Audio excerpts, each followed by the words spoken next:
आपने कभी नोटिस किया है कि इंटरनेट को सिर्फ एक फ़ोटो चाहिए होती है और बाकी की कहानी वो खुद ही लिख देता है। एक एयरपोर्ट वीडियो, एक फैमिली इवेंट और कुछ वायरल हेडलाइंस, बस इतना ही काफ़ी था लोगों को ये कहने के लिए कि ऐश्वर्या और अभिषेक बच्चन के बीच सब कुछ ठीक नहीं है। लेकिन क्या ये सच था या सिर्फ सोशल मीडिया की एक और थ्योरी? हाय गाइस, मैं हूँ स्वीटी और आज मैं आपको कोई गॉसिप नहीं सुनाने वाली। मैं आपको पूरी टाइमलाइन दिखाने वाली हूँ क्योंकि मुझे भी क्यूरियोसिटी थी कि आखिर ये रूमर्स शुरू कैसे हुए। और बिलीव मी, जितना मैंने स्टोरी को समझा उतना ही लगा कि इंटरनेट कभी कभी बहुत जल्दी डिसीजन ले लेता है। सबसे पहले एक बात, ऐश्वर्या और अभिषेक बॉलीवुड के उन कपल्स में से रहे हैं जिनकी शादी को फैंस ने सालों तक एडमायर किया है। 2007 की शादी, फिर आराध्या का जन्म और कई पब्लिक अपीयरेंस जहां दोनों साथ नजर आए। इसलिए जब अचानक सोशल मीडिया पर रिलेशनशिप को लेकर सवाल उठने लगे, नेचुरली सबका ध्यान उधर चला गया। लेकिन कहानी का असली शुरुआत अब होती है। मैंने टाइमलाइन को पीछे जाकर देखा और मुझे सबसे पहले जो चीज़ बार बार दिखी वो थी अलग पब्लिक अपीयरेंसेस। कभी ऐश्वर्या आराध्या के साथ नजर आई, कभी अभिषेक किसी और इवेंट में दिखे। बस इंटरनेट ने इन दोनों बातों को जोड़ दिया। कमेंट्स आने लगे, क्या सब ठीक नहीं है या सिर्फ कोइंसिडेंस है? और यहाँ से रूमर्स की रफ्तार बढ़ गई। लेकिन रुकिए, स्टोरी का सबसे वायरल हिस्सा अभी आना बाकी है, क्योंकि अगला डिस्कशन एक वेडिंग रिंग को लेकर था। तो बात आ गई उस मोमेंट पर जिसने सोशल मीडिया को सबसे ज़्यादा बिजी रखा। एक पब्लिक इवेंट के बाद कुछ फोटोज वायरल हुई और लोगों का ध्यान सीधा ऐश्वर्या के हाथ पर गया। कमेंट्स आने लगे, रिंग कहाँ है, क्या उन्होंने वेडिंग रिंग पहनी नहीं है? और देखते ही देखते ये डिस्कशन हर जगह फैल गया। सच कहूँ, पहली बार देखकर मुझे भी ऐसा लगा कि लोग इस बात को बहुत ही सीरियसली ले रहे हैं। लेकिन फिर मैंने वही इवेंट की और फोटोज और वीडियोस देखी और मुझे समझ आ गया कि एक फोटो कभी कभी पूरी स्टोरी नहीं बताती। लेकिन यही स्टोरी और इंटरेस्टिंग हो गई। अब सिर्फ रिंग ही नहीं, लोग हर फोटो को जूम कर करके देखने लगे। कौन किससे कितना दूर खड़ा है, कौन स्माइल कर रहा है, कौन कैमरे की तरफ देख रहा है। और सच में मुझे लगा जैसे पूरा इंटरनेट डिटेक्टिव बन गया हो।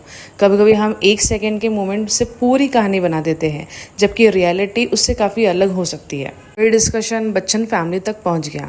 जब भी कोई फैमिली फंक्शन या कोई पब्लिक इवेंट होता, लोग सिर्फ ये देखते कौन किसके साथ एंट्री ले रहा है। और अगर किसी इवेंट में ऐश्वर्या और अभिषेक अलग दिख गए तो कमेंट्स फिर वही, सब ठीक नहीं लग रहा। लेकिन मैंने सोचा कि हर पब्लिक अपीयरेंस की वजह से किसी की पर्सनल लाइफ का रिजल्ट निकाला जा सकता है। मुझे इसका जवाब इतना आसान नहीं लगा। अब मुझे एक ही सवाल का जवाब चाहिए था, क्या किसी ने ऑफिशियली डिवोर्स कंफर्म किया? मैंने रिपोर्ट्स देखी, इंटरव्यूज़ देखे और जितना मुझे मिला उसमें एक बात कॉमन थी। रूमर्स बहुत थे, डिस्कशन बहुत था, लेकिन ऑफिशियली ऐसा कोई कंफर्मेशन सामने से नहीं आया था जिससे ये कहा जा सके कि उनका रिलेशनशिप ख़त्म हो गया है। और यही मुझे लगा कि सोशल मीडिया और रियलिटी के बीच का डिफरेंस समझना बहुत ज़रूरी है। लेकिन स्टोरी अभी ख़त्म नहीं हुई, क्योंकि इसके बाद कुछ ऐसे मोमेंट्स भी आए जिन्होंने पूरे इंटरनेट को फिर से कन्फ्यूज़ कर दिया। लेकिन जो अगला हुआ उसके बाद लोगों को समझ नहीं आया कि किस बात पर यकीन करें। और यहीं से स्टोरी ने एक और टर्न लिया। जब लोग ऑलमोस्ट श्योर हो चुके थे कि सब कुछ ठीक नहीं है, तब कुछ पब्लिक ओकेशंस पर ऐश्वर्या और अभिषेक फिर से एक साथ नजर आए। और सच में ये देखकर सोशल मीडिया भी दो हिस्सों में बढ़ गए।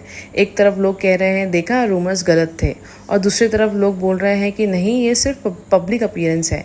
सच क्या था, यही सवाल सबके दिमाग में था। और तब तक मुझे एक बात बहुत स्ट्रांगली फील हुई, सोशल मीडिया पर एक रूमर जितनी बार रिपीट होता है उतना ही वो सच जैसा लगने लगता है। एक रील, 10 यूट्यूब वीडियोस, 100 कमेंट्स और देखते ही देखते लोग मान लेते हैं कि स्टोरी कंफर्म है। लेकिन जब मैंने पूरी टाइमलाइन देखी, मुझे लगा कि अजम्पशन और फैक्ट्स के बीच एक बहुत बड़ी लाइन होती है। सच कहूँ, मुझे लगता है कि सेलिब्रिटीज़ की पर्सनल लाइफ को लेकर हम कभी कभी बहुत जल्दी जजमेंट बना लेते हैं। हर कपल हर इवेंट में साथ हो, हर फोटो में स्माइल करे या हर रूमर का जवाब दे, ये ज़रूरी नहीं होता। और जब तक किसी बात की ऑफिशियल कंफर्मेशन ना हो, तब तक उसे सिर्फ एक पॉसिबिलिटी की तरह ही देखना चाहिए, फाइनल ट्रुथ की तरह बिल्कुल नहीं। तो इस पूरी स्टोरी का कंक्लूजन क्या है? मेरे हिसाब से इस कहानी में रूमर्स बहुत थे, क्वेश्चन भी बहुत थे, लेकिन ऑफिशियली कंफर्म आंसर बहुत कम थे। इसीलिए ऐसी स्टोरीज देखते वक्त क्यूरियोसिटी रखिए, लेकिन फैक्ट्स को रूमर से अलग पहचानिए। वैसे आपका क्या मानना है? क्या सोशल मीडिया कभी कभी छोटी बात पर ज़रूरत से ज़्यादा बड़ा बना देता है? कमेंट करके ज़रूर बताना। अगर आपको ऐसी सेलिब्रिटी स्टोरीज की असली टाइमलाइन पसंद आती है तो वीडियो को लाइक करना, चैनल को सब्सक्राइब करना और बेल आइकॉन ज़रूर प्रेस करना। मैं हूँ स्वीटी, मिलती हूँ आपसे नेक्स्ट वीडियो में। Bye, thank you.